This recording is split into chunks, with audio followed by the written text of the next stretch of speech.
Everyone, स्वागत है आपका मेरे चैनल पे आप सभी लोगों का my blog aspirant to medico. So here's a quick update regarding my life कि एज अ मेडिको अभी क्या चल रहा है। एंड अभी मेरे बैकग्राउंड से आप देख सकते हैं कि अभी मैं अपने घर पर ही हूँ। सो मैं क्यों घर पर हूँ, अभी मैं कॉलेज क्यों नहीं गई, बहुत सारी चीज़ें हैं जो मुझे इस वीडियो में ना आप लोगों से शेयर करनी है। एंड ऑल्सो क्योंकि जो मुझे कॉलेज मिला है उससे रिगार्डिंग भी बहुत सारे ना आप लोगों के क्वेश्चन थे, कमेंट मुझे कॉन्स्टेंटली आ रहे थे, but I was busy in my shopping. Actually मैंने एक्सपेक्ट नहीं किया था ना कि मुझे कॉलेज मिल जाएगा, तो मैंने कुछ भी शॉपिंग नहीं की थी। जो भी मैंने शॉपिंग किया है ना, मैंने एडमिशन के बाद आकर किया, जब मैं वहाँ पर अपना एडमिशन करा कर आई हूँ। So I was busy in that, और मैंने उसकी वजह से ना रिप्लाई भी मतलब नहीं किए थे आप लोगों के। सो आई थॉट कि चलो इस वीडियो में मैं सारे पॉइंट इंक्लूड कर दूंगी जो आप लोगों के क्वेश्चन हैं। एंड बहुत सारी ना ऐसी चीज़ माइंड में चल रही होगी just because I got allotted A college in south ना, तो उससे रिलेटेड भी बहुत सारी बातें होंगी जो आप लोगों के माइंड में चल रही होगी। मे बी आप में से किसी को भी साउथ में कॉलेज अलॉट हुआ होगा, है ना, तो आप लोगों के डाउट थोड़े से क्लियर कर दूं। तो देखो, जो मुझे कॉलेज अलॉट हुआ है ना वो जीएमसी नागापट्टिनम, ये हमारा तमिलनाडु में है। तमिलनाडु बेसिकली साउथ में मुझे कॉलेज अलॉट हुआ है। सो अगर मुझे साउथ में कॉलेज अलॉट हुआ है, सो उसके साथ बहुत सारी ना आप लोगों के माइंड में भी चल सकते हैं, जैसे मेरे चल रहे थे कि काफ़ी सारे बैरियर्स हो सकते हैं। लाइक सबसे जो है वो है लैंग्वेज बैरियर। जस्ट बिकॉज हम उस फील्ड में जा रहे हैं ना जहाँ हमारा ना इंटरेक्शन लोकल पीपल से होगा ही, हम उसको अवॉइड नहीं कर सकते। एंड उसको मतलब अगर हमें करना है ना तो हमें वहाँ की लैंग्वेज आनी चाहिए, क्योंकि पेशेंट इंटरेक्शन होता है। एंड उस चीज़ को आप अवॉइड करेंगे तो फिर कैसे आप उस चीज़ को कर पाएंगे जिसके लिए स्पेशली आप जा रहे हैं, बेसिकली डॉक्टर बनने के लिए जा रहे हैं, है ना। तो जिस तरीके से ना आपकी इंग्लिश स्पीकिंग क्लास होती है, सेम इसी तरीके से हमारी उस लैंग्वेज की भी क्लासेस होती है।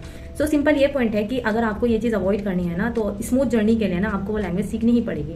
And just because in first year ना हमारा इतना ज़्यादा इंटरेक्शन नहीं होता, मतलब उस फर्स्ट ईयर में तो हमें कॉलेज में ही रहना पड़ता है। सेकंड ईयर ऑनवर्ड्स हमारी स्टार्ट होती है हॉस्पिटल में विजिट, जहाँ पर हमें लोकलाइट से इंटरेक्शन करना पड़ता है थोड़ा थोड़ा सेकंड ईयर में भी। तो उससे पहले आपको बेसिक थोड़ा थोड़ा आना चाहिए ताकि आप वहाँ पर बात कर सकें। जस्ट बिकॉज क्योंकि कॉलेज हमें अलर्ट हुआ है, हम आ जा रहे हैं, तो हमें एडजस्ट करना आना चाहिए। हम ये एक्सपेक्ट नहीं कर सकते कि वो हमारी लैंग्वेज सीखेंगे एंड हमसे इंटरेक्शन करेंगे। सो इसका सिंपल सा यही सॉल्यूशन है कि यार आप स्पीकिंग क्लासेस ज्वाइन कर लेना और उसके साथ आप सीख लेना, अगर आप में से कोई चाह रहा है। मैंने अपना बताया कि मैं यही करने वाली हूँ। सो अभी इतना जल्दी मैं इस चीज़ पे ये नहीं बोल सकती कि मैं बहुत अच्छे से कर लूँगी, बट मैंने ये सोल्यूशन निकाला है। क्योंकि जब आप किसी सिचुएशन में फंसते हैं ना तभी आप उसका सोल्यूशन ढूंढते हैं। उससे पहले तो आपको भी चीज़ें बहुत हार्ड लगती है कि भाई कैसे होगा, जैसे मुझे लग रही थी, ठीक है। देन इसके बाद ना जैसे मैं गई थी ना अपने एडमिशन के टाइम पे, तो फ्रॉम होटल ओनर टू मतलब छोटा सा स्ट्रीट वेंडोर, उन लोगों ने देख के मतलब बाय हम पता चल ही जाता है कि यार ये इधर से तो नहीं है। तो जब उन्होंने लैंग्वेज देखी तो वो ट्राई करते हैं थोड़ी बहुत जितनी भी उनको हिंदी आती है उससे इंटरेक्शन करने में। तो ऐसा नहीं है कि फर्स्ट में भी आपको बहुत इश्यूज होंगे, क्योंकि वहां पर पीपल ना बहुत ज्यादा मतलब बहुत हेल्पिंग नेचर के हैं। जैसे मैंने देखा, ऐसे तो नहीं बोल सकते सभी अच्छे थे, कुछ ऐसे लोगों से भी इंटरेक्शन हुआ तो बहुत रूड थे, बहुत बेकार थे, but yes most of the people are so humble there, और वो आपके हेल्पिंग नेचर के होते हैं ना। तो वो ट्राई करते हैं कि हिंदी में आप लोगों से इंटरेक्शन कर सकें। तो फर्स्ट ईयर में थोड़ा बहुत इतना भी चल जाएगा कि ठीक है, अगर आप सीख रहे हैं ना तो थोड़ा थोड़ा करके सारी चीज मैनेज हो जाएंगी। तो ये तो था कि लैंग्वेज को मैं किस तरीके से हैंडल करूंगी, ठीक है। नाउ नेक्स्ट आता है जो हमारा आता है फूड। साउथ में ना मतलब इडली, डोसा, सांभर, ये सारी चीज़ उनकी डिशेज होती हैं जो बेसिकली वो खाते हैं। एंड हम लोग क्या खाते हैं, दाल सब्जी वगैरह खाते हैं जो हमारे लिए एक्चुअल में खाना होता है। लाइक अगर हमें किसी दिन मील स्किप करना होता है या मन करता है ना, मैं अपना पॉइंट बता रही हूँ, तो मैं तो जब खाती हूँ ये, तो मेरे लिए जो बेसिक जो खाना है ना वो रोटी सब्जी ही है। उससे अलग तो वो स्किप मील होते हैं या चीट मील होते हैं मेरे लिए। So just because in my preparation journey, NEET preparation journey में भी ना मैंने ऐसे नहीं मुझे हुआ कि मतलब मैं बिल्कुल अपनी स्टडी पे ही फोकस की हूँ एंड मैंने कुछ नहीं किया, मतलब पढ़ रही हूँ तो मुझे डिफिकल्टी होगी। जस्ट बिकॉज मैंने अपनी नीट प्रिपरेशन जर्नी में भी ना अपने घर के काम के साथ मैनेज की थी अपनी पढ़ाई। मतलब पहले घर का काम सारा करने के बाद पढ़ती थी, फिर उसके बाद जो काम होता था वो करती थी, फिर पढ़ती थी। सो मेरे अंदर ना वो आदत है कि मैनेज कैसे करके चलना है। And just because of this, and अब मुझे अच्छा फील हो रहा है कि चलो ये सब मैंने किया तो मुझे मैनेजमेंट की आदत है। सो अगर इन केस मुझे लगा वहाँ पर वैसे ट्राई तो मे बी वो करते होंगे कि हम लोगों को भी खाना प्रोवाइड करें, बट इन केस अगर ऐसा नहीं होता है तो 2 रोटी बनाने में ज़्यादा टाइम नहीं जाता है, तो मैं खुद का खाना मैनेज कर लूंगी। सो ये मैंने सोल्यूशन निकाला है खाने का। Now moving to the next point, जो मेरा कंसर्न का पॉइंट है वो है distance and cost of travelling. So सबसे बड़ा है कि जो मेरा कॉलेज है ना approx 2500 kilometre away from my home, है ना। एंड उसके साथ जो मेन कंसर्न ये भी है कि डायरेक्ट कनेक्टिविटी नहीं है। अगर आप फ्लाइट से भी जा रहे हैं तो भी डायरेक्ट कोई फ्लाइट नहीं है, आपको 2 फ्लाइट लेनी पड़ेगी। देन उसके बाद आपको ट्रेन से जाना पड़ेगा, देन उसके बाद आपको ऑटो लेना पड़ेगा, देन आप अपने कॉलेज पहुंचेंगे, ठीक है। उसके बाद अगर आप सीधा ट्रेन से जा रहे हैं तो आपको 2 ट्रेन चेंज करनी पड़ेगी, देन आपको ऑटो लेना पड़ेगा। बेसिकली ये डायरेक्ट कनेक्टिविटी नहीं है जो मेरा बिगेस्ट कंसर्न है। जस्ट बिकॉज अगर आप मतलब अकेले ट्रैवल करेंगे ना तो इसमें इशू हो जाता है। एंड उसके साथ ना cost of travelling of single person approx 15 से 20 के जाकर पड़ेगी, उससे थोड़ी बहुत कम हो सकती है ना। ये मतलब एक पर्सन की मैं बता रही हूँ आने जाने की। सो यही चीज़ है कि अगर इन केस 1 वीक का ऑफ हुआ एंड उसमें भी 2 डेज आपको लगेंगे ही आने के लिए 2 डेज आपको लगेंगे जाने के लिए।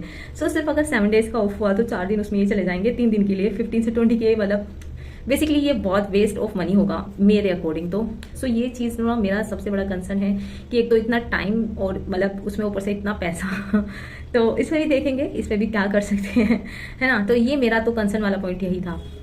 सो बाकी ये था, तो ये सारे पॉइंट थे जो मतलब कंसर्न के हो सकते हैं कि लाइक अगर आपको साउथ में कॉलेज मिल रहा है तो।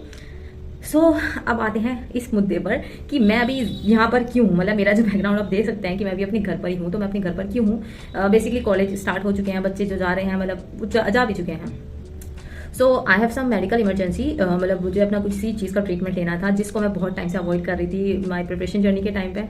एंड मैं मेडिसिन ले लेकर खुद को मतलब मैनेज की है मैंने अभी तक, लाइक मेडिसिन ले लेकर उस चीज़ को अवॉइड किया है। And it is something like बहुत पेनफुल, तो अब मैं उसको अवॉइड नहीं करना चाहती। एंड ऑल्सो मैं इतनी दूर जा रही हूँ, वहाँ आस-पास कोई जाने वाला नहीं है। दूसरी बात, वहाँ का लैंग्वेज का इशू हो जाएगा अगर इन केस मुझे ऐसा कुछ हुआ डॉक्टर के पास विजिट करने में। वैसे तो देखो डॉक्टर की उसकी जा रहे हैं हम और उस चीज़ का मैं कंसर्न लेकर चल रही हूँ, बट फिर भी अगर आप अपने घर से इतनी दूर जा रहे हैं ना, तो कुछ चीज़ें ऐसी होती हैं उसको पहले ही आप ट्रीटमेंट या फिर सामान लेकर जाएँ।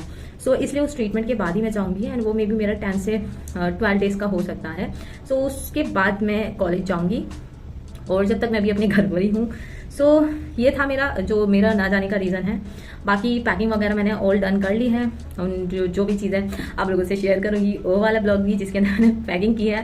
लाइक एसेंशियल्स जो होते हैं आपको भी पता होनी चाहिए जब आप कॉलेज आ रहे हैं, तो किस तरीके से आप चीज़ों को मैनेज करके चल सकते हैं कि वहाँ जाकर आपको इशू ना हो, है ना।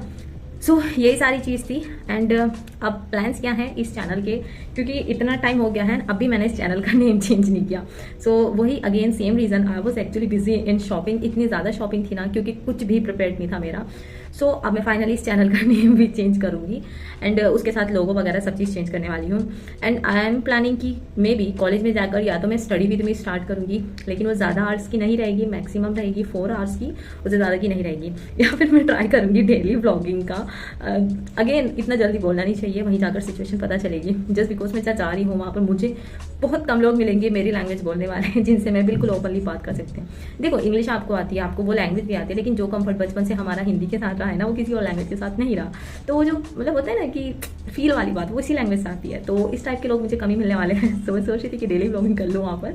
एंड इससे क्या होगा ना, आप लोगों को भी मोटिवेशन मिलेगा। मोटिवेशन क्यों मिलेगा कि आप अच्छे से पढ़ें एंड आपको इस सिचुएशन में ना आना पड़े, आपको आपकी स्टेट में कॉलेज मिल जाए। बार बार आपको ब्लॉग से ये चीज़ रिमेंबर होगी कि भाई नहीं, हमें पढ़ना है, अच्छे से पढ़ना है, इतने अच्छे मार्क्स लाने कि अपनी स्टेट में आप कॉलेज ले लें।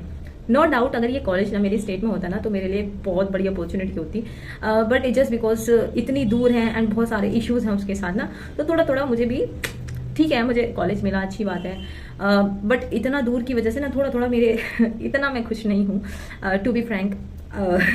इस तरीके से सोशल मीडिया पे ये बात बोलना बहुत बड़ी बात है, बट मैंने अपनी दिल की बात आप लोगों से सारी शेयर की हैं, तो मैंने सोचा ये भी शेयर कर देती हूँ।